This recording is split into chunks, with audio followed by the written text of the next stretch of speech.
Hello everyone and welcome to Mountain Lake Journal. I'm Tom Halleck.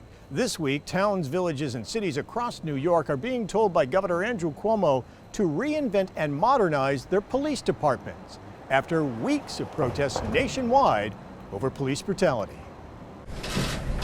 Cuomo signed sweeping police reforms into law, including a ban on chokeholds, requiring state police to wear body cams, and the repeal of 50A, which has long concealed police disciplinary records.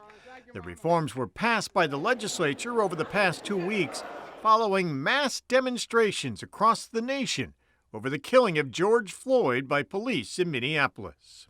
I felt my legacy and who I was as Speaker of the Assembly would mean nothing to me if we didn't make these systemic changes in how communities of color were policed and judged. I think the entire world has just said enough is enough is enough is enough. How much more bloodshed had to happen for the consciousness and the heart of this nation to finally open up and say, we need to do better and we need to be better. And I think that moment has come. You know, we are at a moment of reckoning, there's no question about it.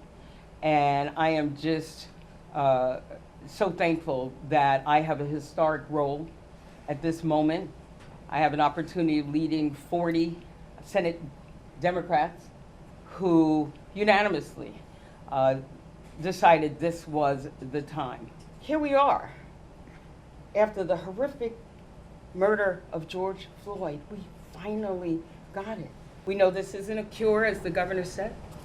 We know that this is the beginning, but it's a move to bring justice to a system that has long been unjust. Local governments and police departments in New York will be required to implement reforms over the next year. In the city of Plattsburgh, that's already happening. Just a week after more than 1,000 people marched from City Hall to the police station, the mayor and police chief announced they have revised the city's police policies on the use of force and say more change is coming. The mayor this week announced he is forming a citizens advisory board to oversee public safety and reforms.